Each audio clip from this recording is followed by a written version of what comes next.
welcome back to Forward University, where we design programs with you in mind.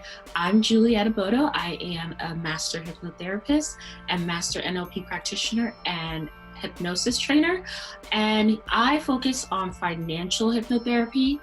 And I think it's really important because money is really the root of a lot of people's blocks. So once we release those blocks, they can focus on living versus just earning.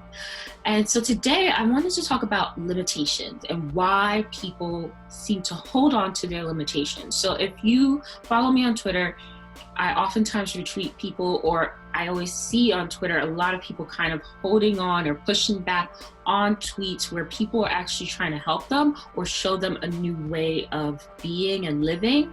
So these people actually get pushback on this. They're not forcing you, but they're trying to show people a different way of living and thinking and being, but they get pushed back. And that's because people sometimes really need to hold on to their limitations.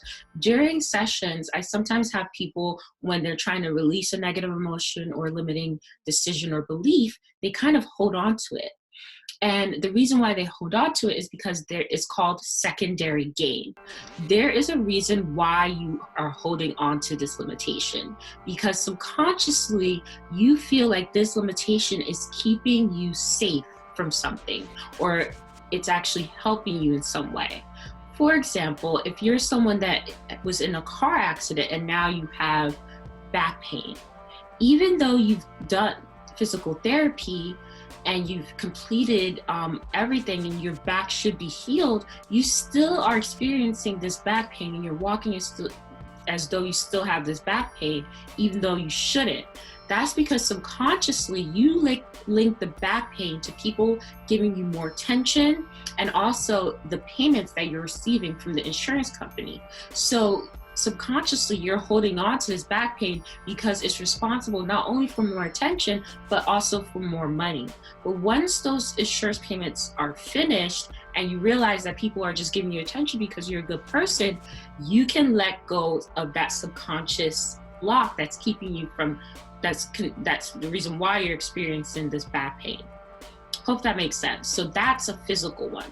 So let's talk about a money block that a lot of my clients often come up against. So if you're a woman, for example, you don't want to go over $150,000 a year because you feel that as a woman, it's going to be difficult for you to find a guy that makes over $150,000 a year.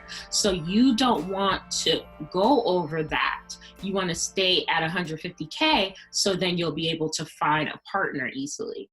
But when you come to the fact and realization that really doesn't matter that you make more money than this person, that releases that block, and then you can make more money. And not only that, you'll also become your true self, so then you can attract someone that is really suited to you. Because maybe you do want someone that makes $150,000 because that means that they're super motivated and they're high performers just like you. So a lot of my clients don't realize that they have that block in terms of money and love, and how you see how that's linked. And say if you're a guy and you want to hit 7 figures, but subconsciously you keep sabotaging yourself from hitting that 7 figures, like messing up business partnerships, not turning in paperwork, not going for deals or taking the risk to take a deal that could bring in 7 figures, because subconsciously you think that once you hit 7 figures, everyone's going to come out with their hands out trying to get money from you, or women are going to just date you for your money. So when you realize that the people that you really belong in your life and that you really want in your life will stay in your life and won't ask you for things, and the women that you should be with really just care about what's inside, you'll let that subconscious block go and you'll be able to easily hit that 7 figures. So if you're not someone that's a high performer, if you are just holding on to the fact that you feel like just making more than $80,000 a year is just selfish and means that I'm going to change my values and I'll just become money hungry, that's also a block. So that's why you keep getting fired, or you don't get that raise to hit 80K, because you feel that rich people or people that have money are money hungry and bad, and that does not align with your identity. So if you feel like if you do get the raise, you're going to turn into this person subconsciously. So once you realize that money is not the root of all evil and money does not make someone bad, it's just an amplifier. If you're a jerk, you're going to be a jerk when you're broke. If you're a jerk, you're going to be a jerk when you're rich. So once you realize that, you can let go of that block and then be able to get the raise and the money that you need to essentially live a comfortable life. So these are the reasons why secondary gain is the reason why a lot of people hold on to their limitations and their limiting beliefs that create these blocks in their life when it comes to money, love, and even fitness. An example with fitness is that maybe when you're growing up, you saw that people that wore two-piece bikinis were considered promiscuous, and you don't see yourself as a promiscuous person, so you eat more than you need to so you can just wear one piece, because once you wear two-piece or you have the body to wear a two-piece, you feel like you're going to be identified as a promiscuous person. So that's something subconscious that can affect your fitness and your health goals.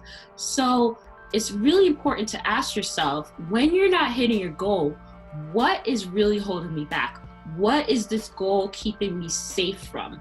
What is this limitation or this belief keeping me safe from or giving me or creating a secondary gain for? And so once you realize that, that will remove the block and you'll be able to up level to wherever area in life you're focused on. If you have any questions, please drop them in the comments below, and you can find me at Juliet C Obodo on Twitter or Instagram. So if you could DM me or tweet me your questions, I will see you in the next video.